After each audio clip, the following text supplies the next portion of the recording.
Dan kita memahami bahwa retensi itu tidak hanya masalah finansial ya. Kadang-kadang ini tidak disukai oleh karyawan adalah bagaimana monitoring, evaluasi, KPI, kemudian penugasan, additional job, ini dianggapkan sesuatu hal yang berat lah ya. Tapi kalau menurut saya ini tuh bagian dari retensi.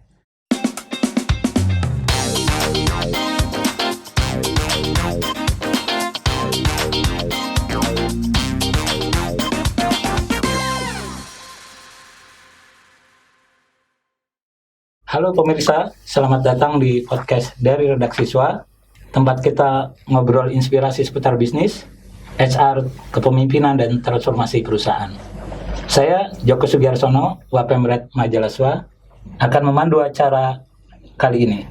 Nah, di episode kali ini, alhamdulillah nih, kita akan membahas sebuah topik yang sangat menarik. Temanya adalah praktek HR retention di Tugu Insurance. Hari ini kami beruntung kedatangan tamu yang pertama, Bapak Tatang Nur Hidayat, Presiden Director PT Asuransi Tugu Pratama Indonesia Tbk atau dikenal juga dengan Tugu Insurance. Dan yang kedua, Ibu Sylvia Rianawati, Presiden Director Willis Tower Watson Indonesia. Selamat datang Pak Tatang dan Bu Sylvie. Terima kasih Pak. Terima kasih loh sudah berkenan hadir di forum podcast kami. Sama-sama Pak. Pemirsa, hari ini kita akan bahas topik yang seringkali mungkin terdengar teknis, tapi ini sejatinya sangatlah strategis, yakni soal HR retention atau kita mungkin juga sering mengenalnya dengan istilah talent retention.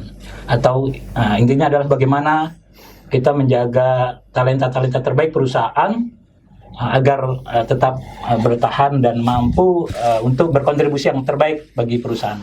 Nah, di tengah gempuran disrupsi perubahan pola kerja pasca pandemi, hadirnya generasi baru di dunia kerja, banyak perubahan yang kini menghadapi dan menghadirkan tantangan besar bagi perusahaan.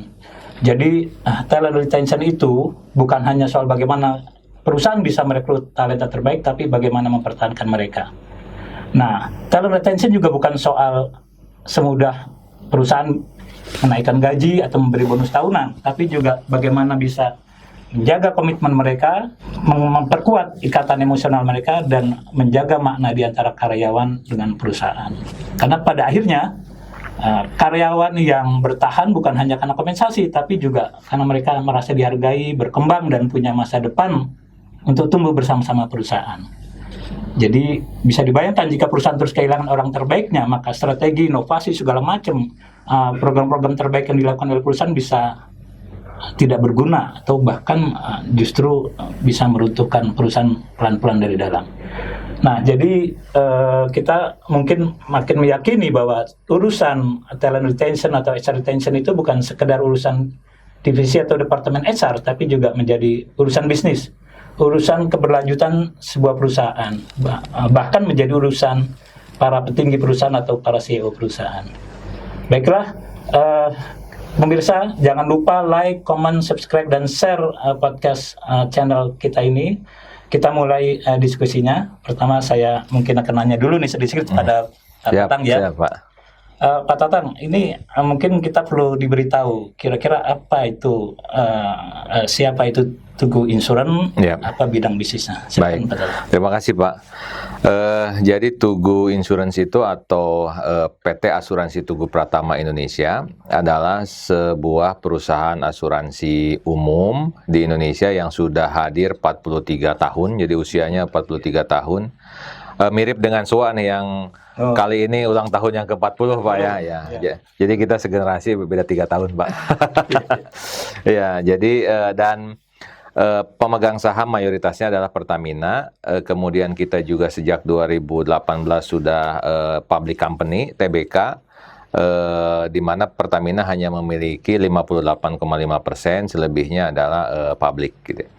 Nah, kemudian kami juga mempunyai anak usaha di bidang reasuransi, Tugure, kemudian ada GV dengan Samsung Marine Empire Korea, jadi Samsung Tugu. Ada beberapa anak usaha lainnya juga bergerak di berbagai bidang termasuk risk management. Kami juga ada company di Hong Kong.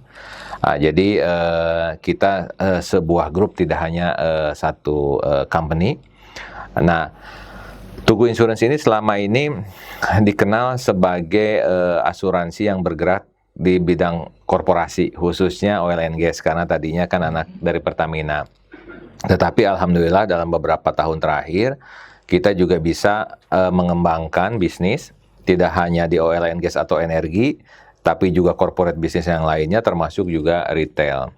Salah satu hal yang penting bagi kami diantaranya adalah bagaimana keberadaan kami, kekuatan kami, soliditas finansial kami itu, servis kami juga tidak hanya dirasakan oleh corporate segmen, tetapi bagaimana masyarakat secara luas juga bisa merasakan manfaat dari kehadiran Tugu Insurance sebagaimana cita-cita dari perusahaan BUMN yang hadir untuk masyarakat dan bangsa lah, kurang lebih gitu. Nah, itulah yang menyebabkan kami juga terus berinovasi dalam hal produk layanan ke segmen retail maupun ke syariah bisnis juga di dalamnya gitu.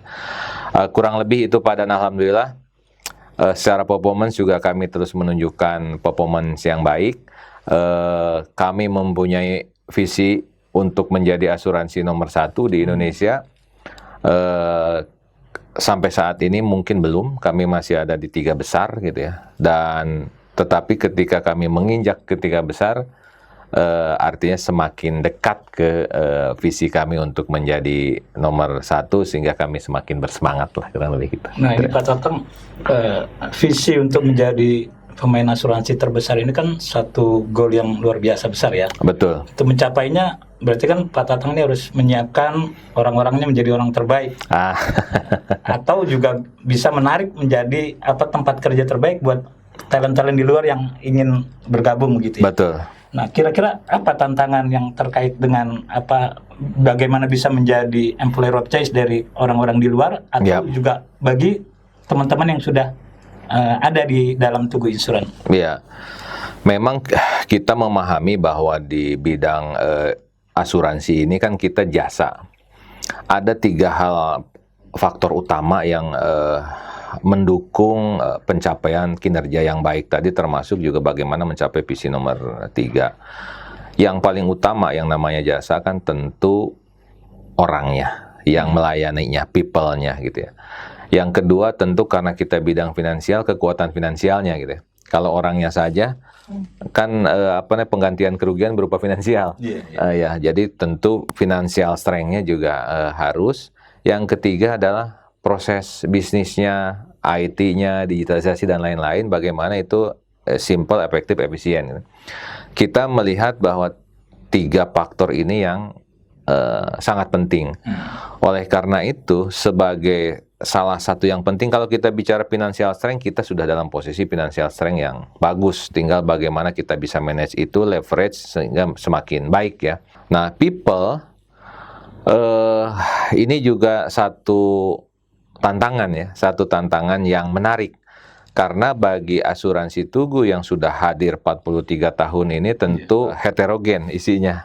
Ada teman-teman yang sudah 25 tahun, 30 tahun di sini, ada yang baru gitu ya. Nah, kita memahami bahwa dalam upaya kita tadi nomor 1, dan kita punya tagline reaching new height. Jadi bahwa pencapaian yang tinggi tahun ini itu bukan yang paling tinggi sehingga besok harus ada yang lebih tinggi lagi gitu ya.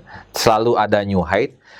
Nah, dalam konteks itu tentu stabilitas apa yang sudah dibangun sehingga bisa continue itu menjadi penting.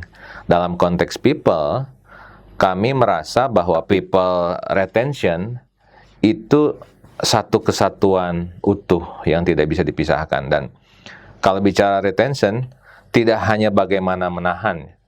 Kami melihat bahwa people retention itu upaya kita untuk menerapkan keadilan bagi pemegang saham perusahaan maupun pegawai gitu ya.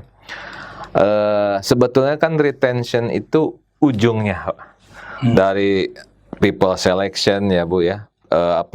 People nanti ahlinya lah yang bicara, saya kan praktisi gitu ya. Tapi bagaimana seleksi, bagaimana penugasan, bagaimana training, bagaimana reward, bagaimana konsekuensi gitu ya. Itu kita harapkan ujungnya adalah retensi. Dan kita memahami bahwa retensi itu tidak hanya masalah finansial ya. Kami ingin karyawan itu yang sebagian besar hidupnya di kantor ini gitu ya, sekian jam di kantor dan perjalanan menuju ke kantor gitu ya, itu bagaimana hati, pikiran, ucapan, tindakannya itu merepresentasikan kebahagiaan untuk bukan tidak ada pilihan, tapi memang memilih dengan happy untuk tetap berada di Tugu gitu, dengan berbagai halnya, karena kan selalu plus minus ya. Kadang-kadang kan ada benefit misalkan lebih tinggi tapi yang ini kenyamanan yang kurang, ada yang kenyamanan terlalu tinggi tapi benefit kurang. Tapi juga ada benefit oke, kenyamanan oke, tapi performance-nya nggak oke, misalkan lama-lama kan juga nggak gitu. Nah, kami coba gimana caranya mix itu, tidak ada yang sempurna, tapi mix antara bagaimana pencapaian performance, bagaimana pengembangan kemampuan, bagaimana rewardnya, bagaimana konsekuensinya kalau memang ada, bagaimana KPI-nya. Dan salah satu lagi yang kami rasa penting adalah kadang-kadang ini tidak disukai oleh karyawan, adalah bagaimana monitoring, evaluasi KPI, kemudian penugasan, additional job, ini dianggapkan sesuatu hal yang yang berat lah ya. Tapi kalau menurut saya ini tuh bagian dari retensi. Karena salah satu hal yang penting dari retensi itulah bagaimana karyawan itu tetap bisa reliable dengan kebutuhan perusahaan. Kalau dia misalkan sudah tidak sesuai lagi dengan kebutuhan perusahaan, kan pada intinya juga nggak bisa diretensi. Jadi kami memahami bahwa retensi itu bukan hanya masalah tadi memberikan benefit, tapi memberikan pengembangan, penugasan, tour of duty, tour of area, bagaimana sehingga dia setiap saat, setiap waktu sesuai dengan match antara kemampuannya dengan kebutuhan perusahaan, kebutuhan organisasi. Karena kalau nggak match kan ujungnya pasti ada konflik juga kan. Jadi Pak Totong, saya potong sedikit.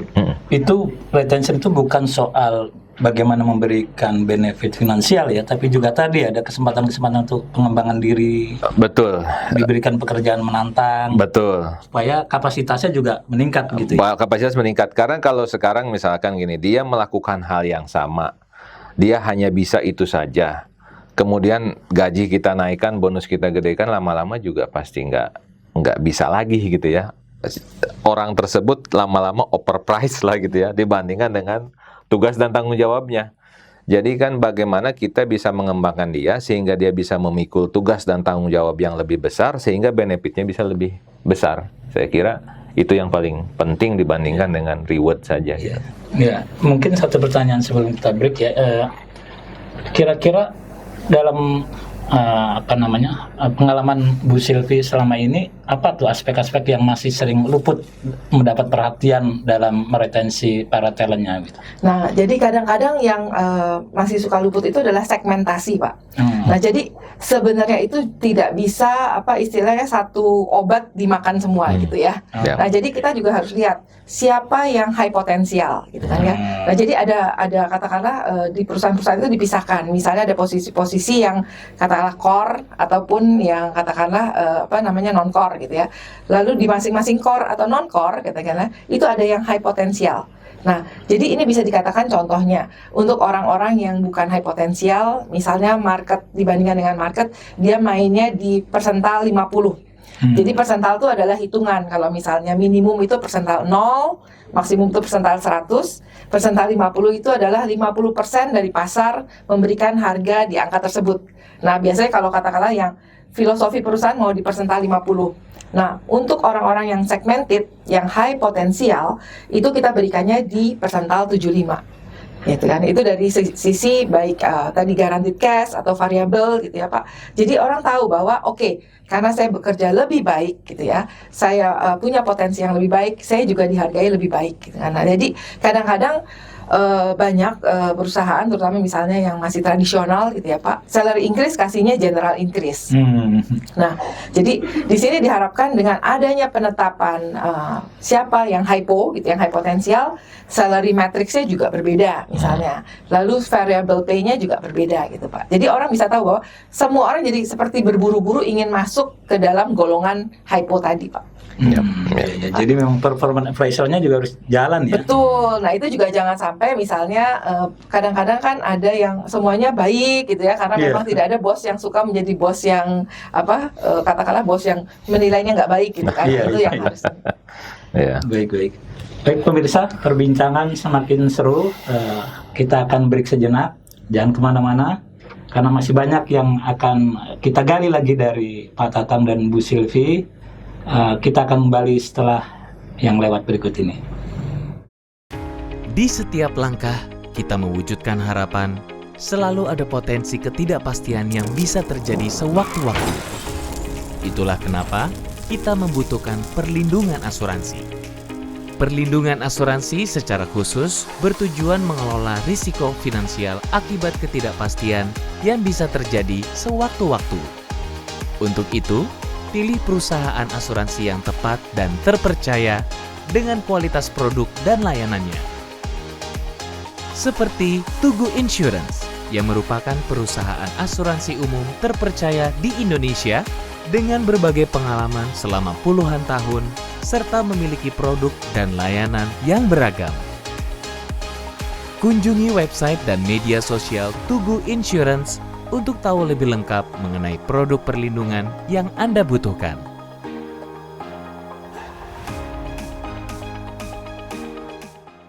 Halo pemirsa, mari kita lanjutkan perbincangan yang menarik ini. Jangan lupa untuk like, subscribe, share, dan komen demi perbaikan episode kami di masa-masa mendatang. Pak Tatang, kembali kita diskusi ini. Oke, Pak. Tadi sudah dijelaskan mengenai program, kemudian juga sudah dibahas tadi apakah itu sudah melihat dibandingkan dengan tren yang berkembang di dunia HR saat ini. Nah, kita ingin tahu juga nih Pak, kira-kira apa sih indikator yang dipakai oleh Tugu Insurance untuk mengukur atau menilai keberhasilan dari program HR atau talent retention yang dijalankan perusahaan Bapak? Oke, ya kita tadi karena banyak hal ya kan, yang paling umum biasanya kan yang persentase yang orang keluar itu ya, apa disebutnya? Turnover. Turnover ya. Attrition rate. Ya, biasanya kan turnover ya. Sebetulnya kami tidak serta-merta hanya mengukur atau melihat turnover ya. Karena tadi prinsipnya bisa saja orang itu diam tapi juga tidak nyaman atau tidak punya pilihan untuk melakukan hal lain ya. Nah, jadi kami melihat beberapa indikator.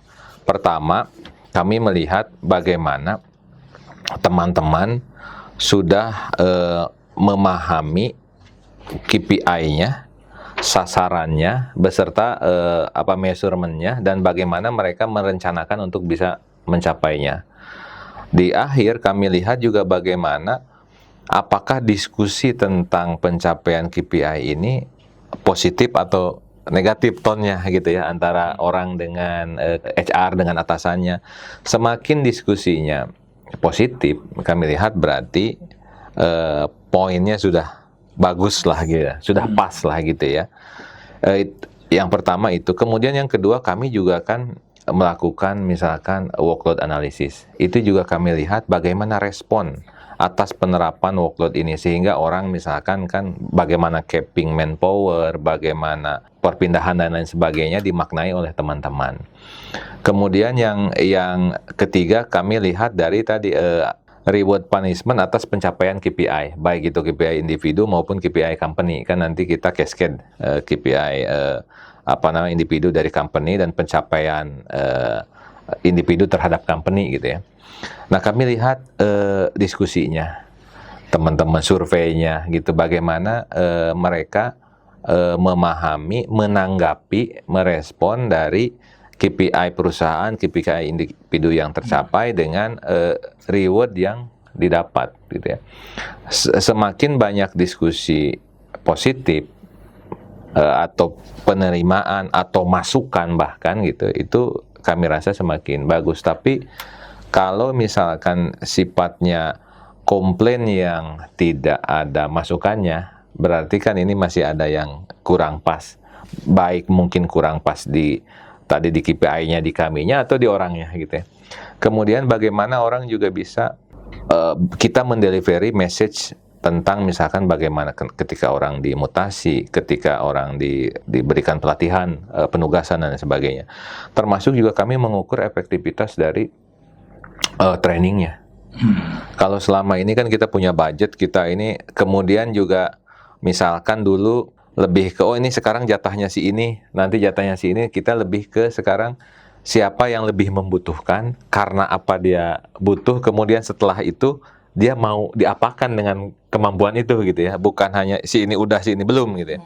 Tapi ya yang udah pun kalau memang dia layak dan kita butuhkan untuk pengembangan yang lain, ya bisa jadi dia pergi lagi. Tapi yang ini kalau jadi lebih ke situ ya. Nah, respon atas semua itu kami anggap sebagai salah faktor di luar dari tadi rasio turnover gitu ya. Dan turnover pun kami juga bagi mana yang memang normal ya, turnover normal dengan yang natural dengan yang tidak natural gitu ya. Nah, termasuk juga satu hal yang lebih penting lagi adalah bagaimana peningkatan kinerja performance, karena harusnya kalau retensi itu oke, berarti menghasilkan kinerja yang baik. Nah, itu juga kami lihat apakah memang kinerja, dan kalau kita lihat 3 tahun ini kinerja kami terus membaik, sehingga berarti kan kemudian juga apa yang didapatkan perusahaan, pemegang saham dan karyawan kalau kita lihat increasing-nya juga oke.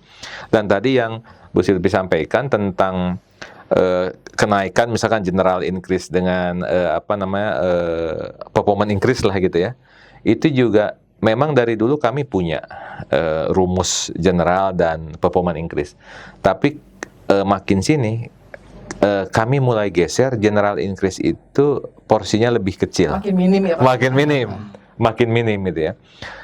Saya lupa tahun lalu itu bahkan mungkin porsi general increase kita itu 0,75%, atau saya lupa komposisinya itu mungkin hanya 10-15% dari total increase gitu ya.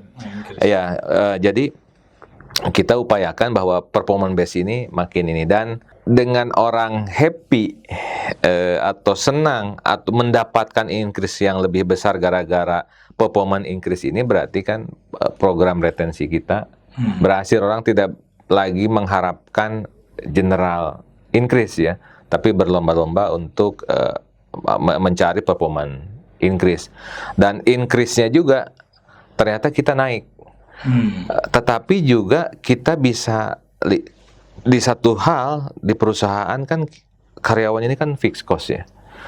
Bagaimana secara cost secara total sih kita bisa turunkan sehingga tetap performance itu lebih naik. Jadi kalau top line kita bisa naik misalkan 25%, kita sih mentargetkan bottom line-nya lebih dari pertumbuhan top line. Jadi, tapi bagi karyawan yang perform, tetap kenaikannya tetap atraktif, tetap bagus gitu. Secara total juga kita tetap oke, tapi cost tetap turun secara persentase. Saya pengen tahu kalau dari sisi people engagement-nya gimana Pak? Ada gambaran nggak? Ya, ini juga menarik ya, people engagement ya. Karena sebetulnya mungkin mesti detail lagi engagement-nya engagement model apa. Karena kalau dibilang turnover, mungkin dari dulu tipikal Tugu atau bahkan BUMN itu rata-rata turnover kecil kan Bu ya, rata-rata ya. Kalau dibilang engagement berarti kan tinggi gitu ya. Tapi kan tadi engagement yang terpaksa atau engagement yang happy pun kan bisa dilihat happy untuk dia aja atau happy untuk pemegang saham perusahaan juga gitu atau enggak. Nah, Itu juga yang kami coba deliver ke karyawan dan coba memahami engagement ini untuk hal yang lebih luas gitu ya. Kalau orang Sunda bilang kan ada istilah awet rajet deh. Awet, engage, tapi sebetulnya udah berantakan hatinya gitu ya. Awet rajet, ya terpaksa kan itu. Nah, kita nggak mau engagement yang begitu, makanya kita lihat engagementnya itu tadi dalam hati, bahwa hati, ucapan, pikiran, tindakan itu benar-benar engage dengan perusahaan. Dan itu butuh proses. Itu butuh proses, tapi kami lihat bagaimana orang sudah semakin banyak yang ke arah sana, itu menunjukkan perbaikan lah dalam hal ini. Jadi isu di kami sebetulnya retensi ini bukan bagaimana orang tidak keluar. Kalau orang tidak keluar saja, sebetulnya Tugu mungkin dari dulu begitu, orang nggak keluar sampai pensiun umumnya gitu ya. Tapi bagaimana tadi engagement-nya itu bukan hanya tidak keluar, tapi engagement yang memberikan dampak positif buat perusahaan dan buat dirinya. Happy dan produktif ya. Happy dan produktif. Oke. Bagaimana nih Bu Silvi kira-kira pendekatan yang dilakukan oleh Tugu dalam melihat indikatornya itu apa? Selama ini yang ideal seperti apa sih indikator dengan melihat tadi ya tren kekinian juga gitu? Betul. Jadi memang yang seperti Tugu lakukan itu memang sudah tepat gitu ya Pak ya. Jadi memang ada survei gitu ya. Jadi employee experience survey. Jadi kalau dulu namanya employee opinion survey gitu. Jadi seperti kepuasan karyawan. Gitu. Saya lihat juga di Tugu itu sudah melakukannya. Karena kalau saya baca artikel itu istilahnya kepuasan pegawainya juga meningkat terus setiap tahun. Nah, jadi di dalam employee experience survey itu ditanyakan apakah misalnya contohnya remunerasinya itu Anda puas atau enggak gitu. Tapi nanyanya enggak langsung segamblang itu. Jadi ada pertanyaan-pertanyaan seperti dibolak-balik. Bagaimana misalnya leadership di tempat Anda, terus di departemen Anda. Jadi overall perusahaan, lalu departemen Anda sendiri, lalu juga bagaimana rewardnya. Apakah rewardnya sudah fair? Misalnya apakah orang yang bekerja baik gitu ya sudah diberikan remunerasi yang baik, atau misalnya memang masih subjektif banget. Jadi adalah pertanyaan-pertanyaan gitu. Nah, jadi karyawan misalnya menjawab puas, sangat puas, sampai sangat tidak puas gitu ya. Nanti ada nilainya. Nah, itu yang bisa kita lihat. Diharapkan memang kan sebenarnya semua remunerasi itu adalah cost buat company. Tapi kan kita pengennya itu dia value creation, dia menciptakan sesuatu. Nah, mengukur sesuatunya itu kita bisa lihat dari misalnya employee experience levelnya itu meningkat. Lalu yang kedua itu adalah dari productivity perusahaan yang meningkat. Jadi ada misalnya beban personel dibagi revenue, itu persentasenya meningkat. Lalu beban personel dibagi EBITDA, jadi earning before tax dan macam-macam itu meningkat atau tidak. Jadi diukur produktivitasnya. Jadi bukan hanya menggelontorkan uang gitu ya, tapi bagaimana kembalinya. Nah, selain itu juga dilihat staff turnover. Tapi memang benar seperti kata Pak Tatang tadi, bahwa tidak boleh puas kalau maksudnya staff turnovernya kecil cuma 3% gitu ya. Nah, kita lihat bukan hanya angkanya, tapi sebenarnya dengan orang yang tidak pindah, tidak keluar gitu ya, produktivitasnya meningkat nggak? Employee experience-nya meningkat nggak? Ini nggak bisa dilepasin ya? Itu nggak bisa dilepasin. Jadi jangan kita bangga, maksudnya orang nggak keluar kok, tenang, perusahaan saya nggak ada. Tapi kalau misalnya orang yang nggak perform, itu akan jadi beban. Nah, makanya oleh karena itu pay mix antara guaranteed dengan variabel juga sangat penting, Pak. Karena kalau guaranteed itu kan akan efek ke BPJS. Jadi bayaran BPJS itu kan preminya dari persentase dari gaji. Terus ada misalnya DPLK atau pesangon, kan pengalinya semua gaji. Nah, sementara kalau variabel itu kan benar-benar itu seperti agak lebih self funding. Kalau perusahaannya bagus, ada dikasih variabel gitu kan, dikasih bonus atau insentif. Nah, jadi kita memang harus memanage nih supaya guaranteed-nya tidak terlalu istilahnya berkembangnya terlalu eksponensial gitu ya. Kita imbangkan dengan pay mix dengan variabel gitu ya. Nantinya jadi kita lihat perusahaan yang oke, semua orang juga akan happy. Bonusnya itu bisa dapat sampai 8 kali gaji, 12 kali gaji gitu ya. Nah, itu juga sangat penting. Dan itu beda-beda ya? Bisa beda-beda, Pak. Jadi kalau misalnya katakanlah yang level entry level pegawai, mungkin target insentifnya hanya 1 bulan gaji. Tapi kalau yang misalnya top eksekutif, itu mungkin targetnya bisa sampai 8 kali gaji, 10 kali gaji. Mengapa? Karena kontribusi mereka langsung terhadap pencapaian. Kalau makin atas, makin bos gitu ya Pak ya. Kan istilah kalau dia salah ambil decision aja, itu perusahaan bisa collapse ya, atau perusahaan bisa maju. Jadi impact dari tindakan dia, pikiran dia terhadap hasil itu lebih langsung. makanya istilah variabelnya juga lebih menggiurkan nih, supaya si bos-bos tadi nih jangan sampai ambil salah langkah gitu kan. Dibandingkan dengan mungkin yang bisa pekerja, dia targetnya 1 bulan gaji. Nah, middle level mungkin bisa 2-3 bulan gaji gitu ya. Itu target. Tidak digaranti pasti dapat. Kalau perusahaannya 100%, bisa dapat ini pencapaiannya. Tapi kalau perusahaannya istilahnya cuma 70%, bisa jadi nggak dapat karena ada batas bawah. Misalnya minimal harus 85%. Nah, jadi tapi ini yang dimainin nih, yang digerakin. Nah, yang guaranteed bonusnya ya maksudnya kita ikutin sesuai salary increase market gitu ya. Tapi juga diberikannya tadi yang seperti performance-nya dilihat gitu, nggak general increase gitu kan ya. Jadi memang bagaimana kita jadi HR itu yang kan uang terbatas, budget terbatas. Bagaimana kita harus istilahnya mengelola ini gitu ya, supaya menggerakkan tadi motivasi orang, bisa attract orang, bisa retain orang gitu ya, dengan produktivitas perusahaan juga meningkat bagus gitu sih. Itu yang di Tugu Insurance kalau nggak salah programnya Total Reward itu ya? Iya, betul. Jadi tadi yang Bu Sri sampaikan, contoh ini kami dalam 3 tahun ini hampir tidak ada kenaikan jumlah pegawai, dengan kenaikan laba yang 2 kali lipat, kenaikan revenue yang juga hampir 2 kali lipat, tapi jumlah pegawai itu hampir tidak naik, less than 1% lah. Artinya kan productivity karyawan naik, walaupun memang ada replacement pasti ya, tapi secara jumlah itu tidak. Jadi bisa dibilang kalau di laporan keuangan kenaikan gaji itu ya berarti kenaikan dari pendapatan pegawai, karena jumlahnya sebetulnya nggak nambah gitu.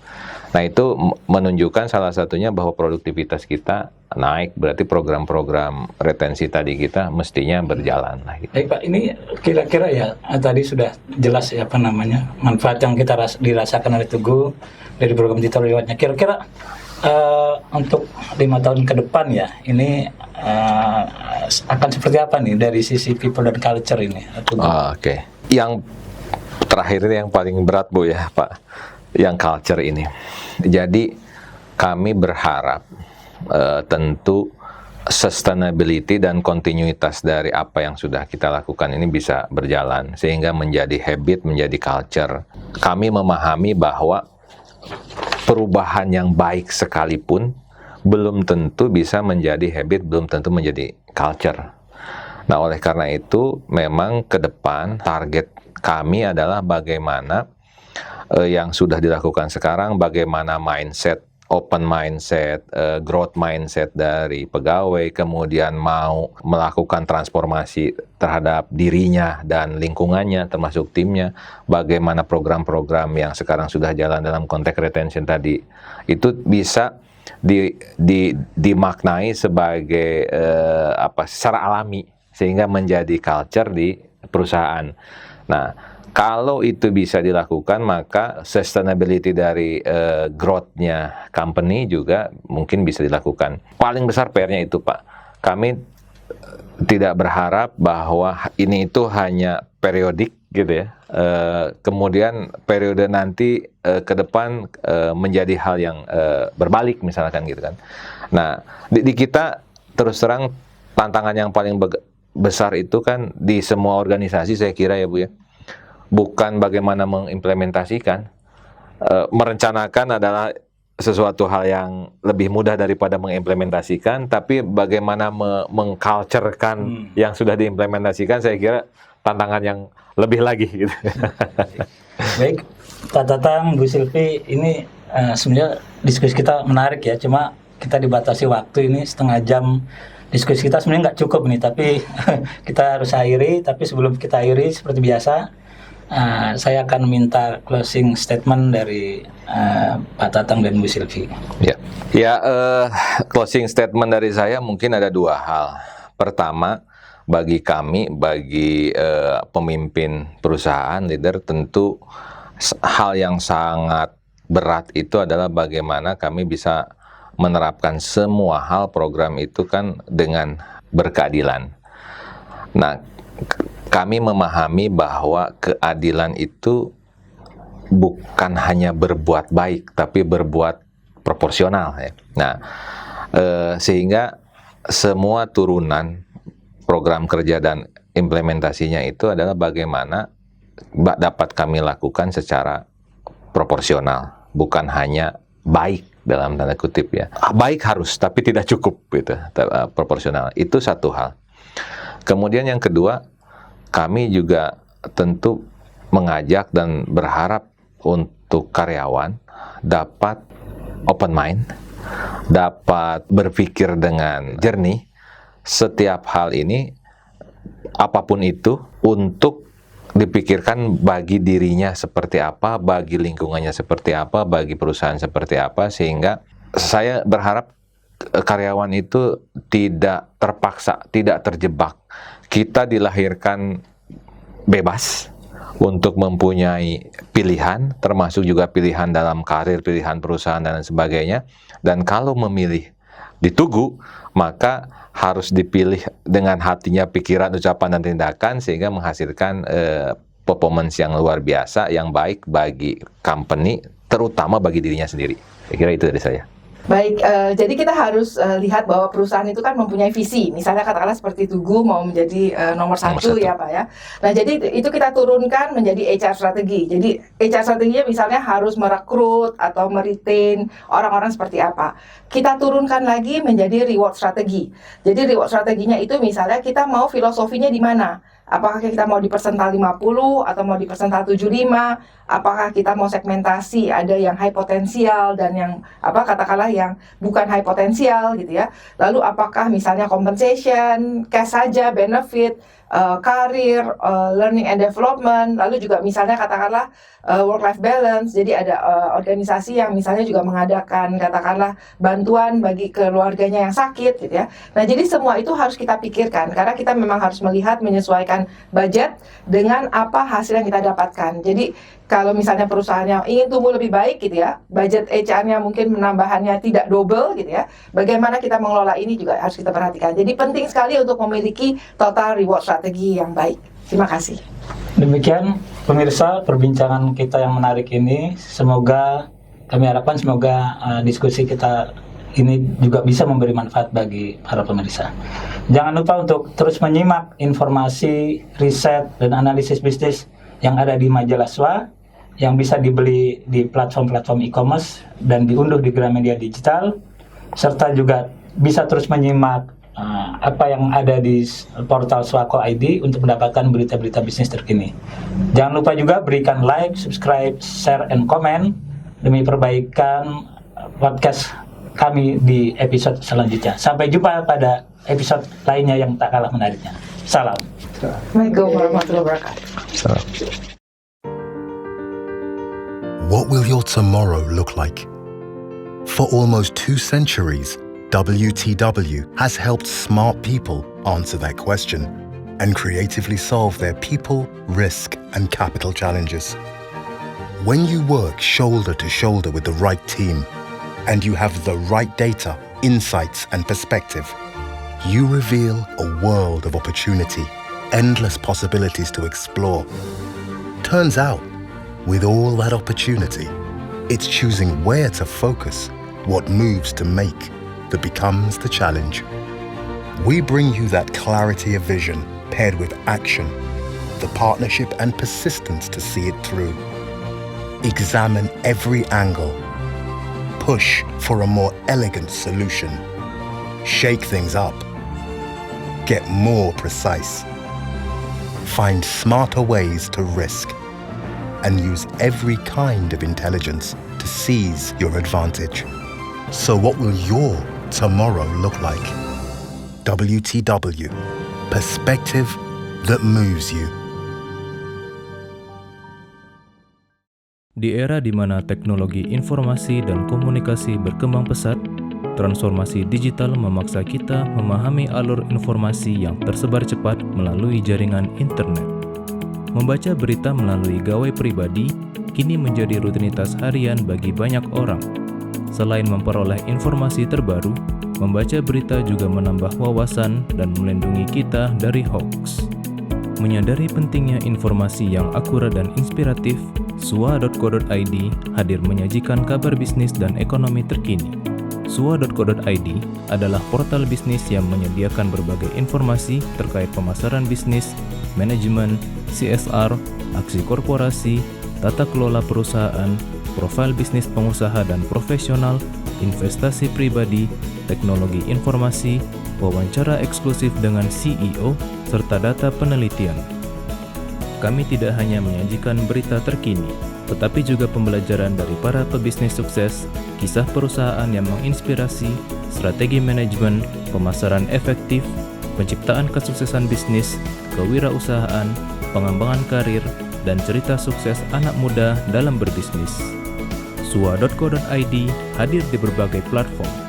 Anda dapat mengunduh aplikasi kami di Google Play Store dan mengikuti kami di media sosial @SUA Media Inc. seperti Instagram, LinkedIn, X, dan Facebook. Saatnya menginspirasi orang lain dengan kesuksesan bisnis Anda melalui platform kami. Kunjungi SUA.co.id dan temukan informasi bisnis yang inspiratif setiap harinya.